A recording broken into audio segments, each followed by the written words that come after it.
हमारे देश में जो फालतू की बेकार दवाएं बिक रही हैं, जिनको दुनिया के किसी देश ने बेचने से मना कर दिया। आपको एक जानकारी और देना चाहता हूं कि दुनिया में बांग्लादेश जैसे छोटे देश 50 से ज्यादा हैं, जिनकी आबादी 2 करोड़ के आसपास है। इन देशों ने भी इतने सख्त कानून बना रखे हैं कि वहां फालतू की गैर जरूरी दवाएं और खतरनाक दवाएं बिक नहीं पाती उनके बाजारों में। मुझे बहुत अफसोस है और दुख है ये कहते हुए कि जिन दवाओं को बांग्लादेश की सरकार ने भी बंद करा दिया है अपने बाजार में, वो दवाओं को भारत की सरकार बंद नहीं करा पा रही है अपने बाजार। जिन दवाओं को नेपाल की सरकार ने बंद करा दिया है अपने बाजारों में फालतू और गैर जरूरी मानकर, उन दवाओं को भारत सरकार बंद नहीं करा पा रही है अपने बाजार। एक बहुत छोटे से देश की बात करना चाहता हूं, बिल्कुल छोटा सा देश है, भारत के एक शहर के बराबर का देश है, उसका नाम है ब्रूनेई। वहां पे प्रजातंत्र नहीं है, राजाशाही है। दुनिया में अभी भी कई देश हैं जहां पर राजा होता है। ब्रूनेई नाम का एक छोटा सा देश है, वहां राजाशाही चलती है। भारत में शायद हरिद्वार जिला ब्रूनेई से बड़ा होगा। तो ब्रूनेई जैसे देश ने अपने नागरिकों के लिए कानून इतना सख्त बना रखा है कि वहां कोई भी कंपनी गैर जरूरी दवा नहीं बेच सकती, फालतू दवा नहीं बेच सकती, खतरनाक दवा नहीं बेच सकती। तो जो दवाएं ब्रूनेई में बंद हैं, नेपाल में बंद हैं, बांग्लादेश में बंद हैं, ट्रिनिडाद टोबैगो में बंद हैं, अफ्रीका के कई देशों में बंद हैं, लैटिन अमेरिका के देशों में बंद हैं, यूरोप और अमेरिका में तो बहुत सालों से बंद हैं, वो दवाएं भारत में धड़ल्ले से बिक रही हैं और हजारों करोड़ रुपए का उनका मुनाफा है उन दवाओं का, और लोग उनको खा रहे हैं और मौत की नींद में सोते चले जा रहे हैं।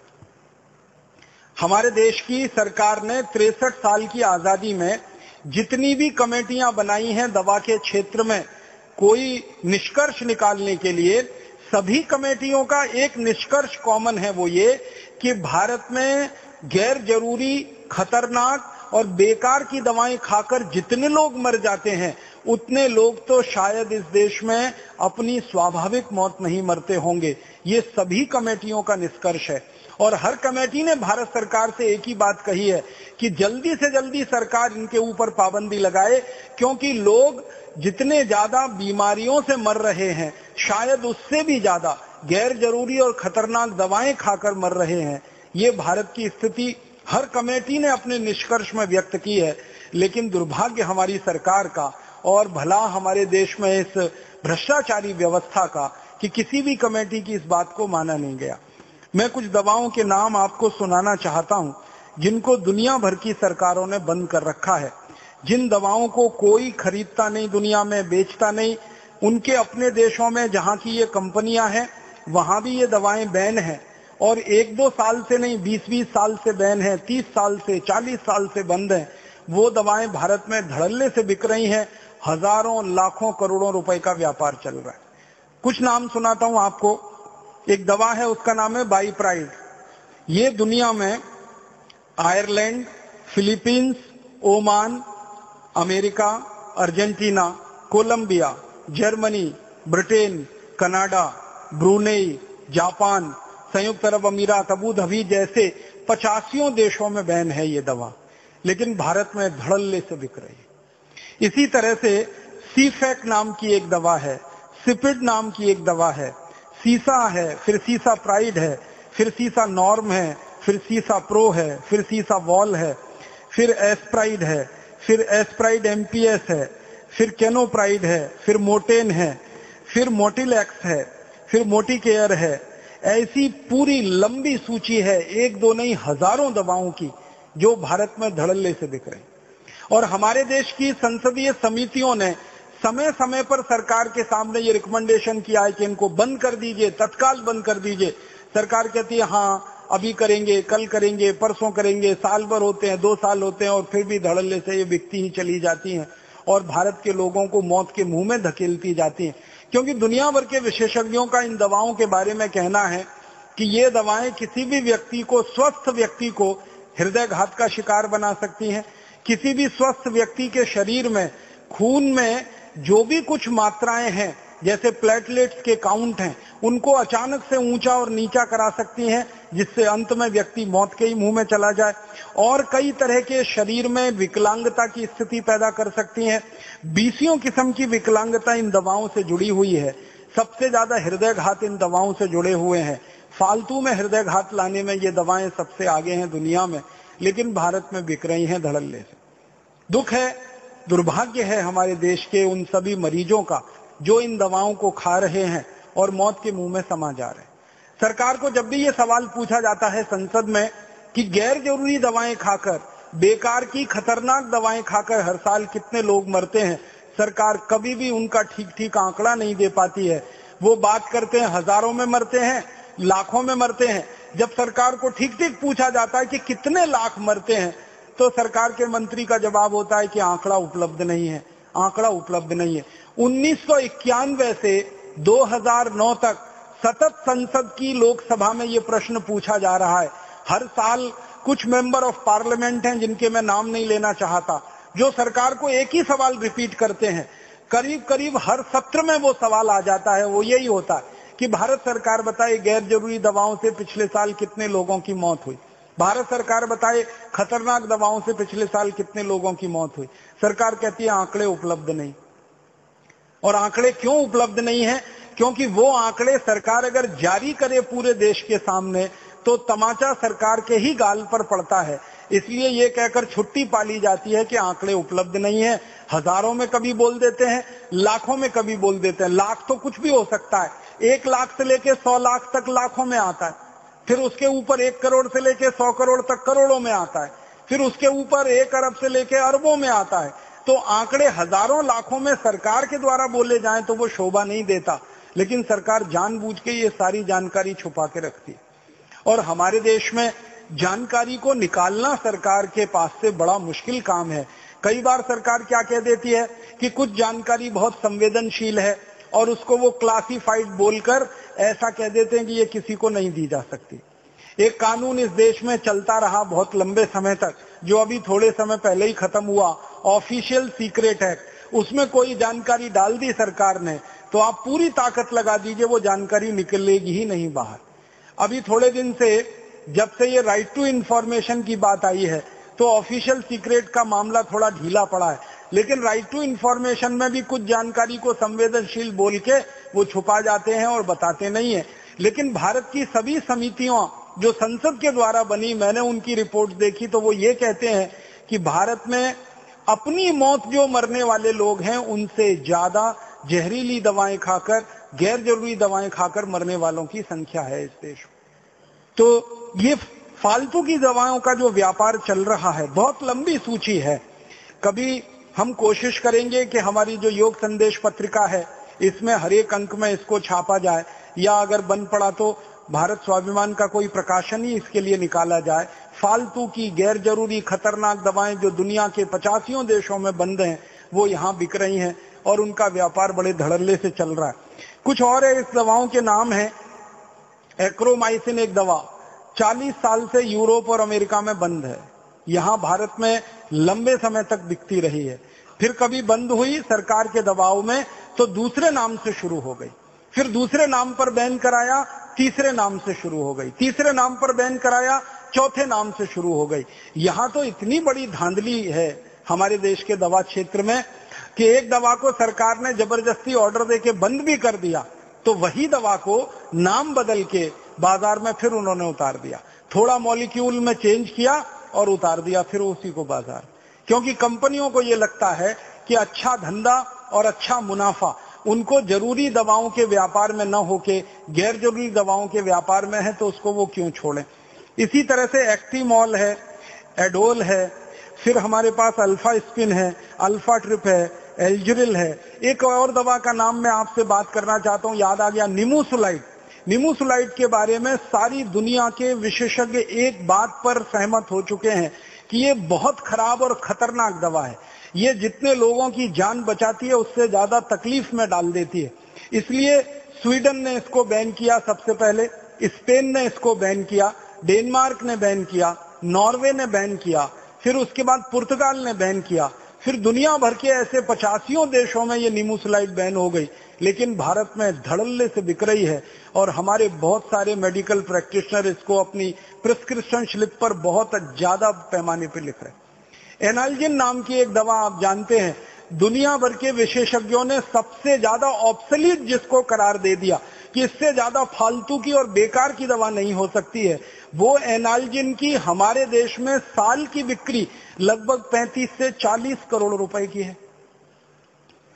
अमेरिका में जिस दवा को कोई पूछता नहीं, यूरोप में जिस दवा को कोई पूछता नहीं, लैटिन अमेरिका में जिस दवा को कोई पूछता नहीं, एशिया के देशों में जिस एनाल्जिन को कोई पूछने वाला नहीं है, आपको शायद मालूम होगा कि टेक्स्ट बुक में से भी ये दवा बाहर हो चुकी है सालों साल पहले। लेकिन भारत में इसका इतना बड़ा बाजार है एनाल्जिन का, लगभग 35 करोड़, पिछले साल का मैंने मार्केट पता किया, 37 करोड़ रुपए की बिकी है ये दवा।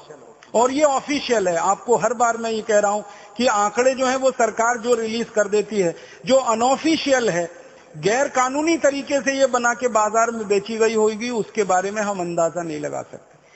निमोसलाइड का मार्केट जहां सब बंद हो रहा है दुनिया में, यहां धड़ल्ले से चल रही है। एनाल्जिन का मार्केट जहां दुनिया में बंद है, वो भारत में धड़ल्ले से चल रही है। आपको बड़ी हंसी आएगी सुनकर कि अमेरिका की कई कंपनियां, उनमें से एक कंपनी विशेष रूप से एक दवा यहां बेच रही है, उसका नाम है विक्स। भारत में एक छोटा सा सर्वे किया था हम लोगों ने, और वो सर्वे ये किया था कि किसी भी केमिस्ट के काउंटर पर बिना डॉक्टर के प्रिस्क्रिप्शन के सबसे ज्यादा बिकने वाली दवाएं कौन सी हैं। इसका एक छोटा सा सर्वेक्षण किया था, हम लोगों ने एक टीम बना के काम किया था। पता चला कि बिना डॉक्टरी प्रिस्क्रिप्शन के किसी भी केमिस्ट की दुकान से सबसे ज्यादा जो एक ब्रांड नेम बिक रहा है वो यही है, विक्स। गले की खिचखिच, विक्स की गोली, सर्दी खांसी जुकाम, विक्स ले लो, इसमें तो विक्स ले लो, उसमें तो विक्स ले लो, ऐसा धड़ाधड़ विज्ञापन ये करते हैं। और सारे देश के लोगों का दिमाग ऐसे बनाया हुआ है कि सर्दी खांसी जुकाम सीधे विक्स में जाओ, और गले की खिचखिच हो जाए तो विक्स खाओ, तो इसके लिए विक्स लगाओ, तो उसके लिए विक्स लगाओ। अकेला एक ब्रांड नेम सबसे ज्यादा बिक रहा है। फिर मैंने और हमारी टीम ने ये जानने की कोशिश की कि अच्छा पता लगाओ, ये जो विक्स का ब्रांड नेम है जिसको एक अमेरिकन कंपनी भारत में बेच रही है, उस कंपनी का नाम है प्रॉक्टर एंड गैम्बल। ये कंपनी अपने देश में बेच रही है क्या इसको, और यूरोप के देशों में बेच रही है क्या? क्योंकि प्रॉक्टर एंड गैम्बल का मार्केट तो दुनिया भर के देशों में है, 56 देशों में व्यापार करती है। पता चला कि अमेरिका में नहीं बिकता, ये यूरोप में नहीं है, फ्रांस में नहीं, जर्मनी में नहीं, स्वीडन में नहीं, स्विट्जरलैंड में नहीं, डेनमार्क में नहीं, नॉर्वे में नहीं, आयरलैंड में नहीं, स्कॉटलैंड में नहीं, इंग्लैंड में नहीं, किसी भी देश में जो नहीं है उनका ब्रांड, वो भारत में सबसे ज्यादा मुनाफा देने वाला उनका ब्रांड है। प्रॉक्टर के बारे में तो विशेष बात है कि हमारा भारत देश इस समय 115 करोड़ लोगों का देश है। 115 करोड़ लोगों में 84 करोड़ लोगों की आमदनी एक दिन में 20 रुपए से कम है। जिस देश में 84 करोड़ लोग 20 रुपए से कम की आमदनी एक दिन में कर पाते हो, वहां के लोगों को दवाएं बेचना, और वो भी महंगी दवाएं बेचना, ये किसी भी बड़े अपराध से कम नहीं। यहाँ की तो व्यवस्था ऐसी होनी चाहिए कि सस्ती से सस्ती दवाएं कम से कम लागत पर, कम से कम मुनाफे पर लोगों के लिए उपलब्ध हों। लेकिन अभी बिल्कुल उल्टा हो गया है, महंगी से महंगी दवाएं ज्यादा से ज्यादा मुनाफे पर हमारे देश के लोगों के लिए उपलब्ध हैं। हमारे देश में गरीबी का आलम यह है कि भारत सरकार के आंकड़े बताते हैं कि कुल आबादी में मात्र 35% लोग ही हैं जो इलाज करने की स्थिति में हैं, माने जिनके पास थोड़ा बहुत पैसा है, जो आपके पास आ सकते हैं, आयुर्वेद के किसी चिकित्सक के पास जा सकते हैं, होम्योपैथी में जा सकते हैं, allopathy, homeopathy, biochemic, Ayurveda, magnet therapy, naturopathy, सब तरह की चिकित्सा व्यवस्थाओं का लाभ ले सकने की स्थिति में सिर्फ 35% लोग हैं। 65% लोग तो अभी भी अपनी बीमारी की स्थिति में किसी ओझा के पास जाते हैं, कोई झाड़ फूक करने वाले के पास जाते हैं, और आप जानते हैं उसका दुष्परिणाम क्या होता है। वो ओझाओं के पास जा रहे हैं, झाड़ फूक करने वालों के पास 65% लोग जा रहे हैं, तो इसके पीछे उनकी श्रद्धा और विश्वास का मामला नहीं है, मजबूरी का मामला है। क्योंकि उनके पास दवा खरीदने के लिए और किसी चिकित्सक के पास जाने के लिए उतने पैसे नहीं है। और दवा व्यवसाय में मुनाफाखोरी, कॉमर्शलाइजेशन इतना ज्यादा हो गया है कि कोई सस्ती दवा बाजार में उपलब्ध नहीं है। तो इन कारणों से हमारे देश का आम आदमी बहुत पिस रहा है और परेशानी में जी रहा है।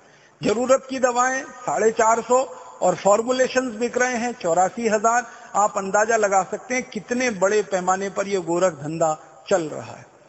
हमारे देश में समय समय पर सरकारों की तरफ से अलग अलग बार संसद में बयान दिए गए।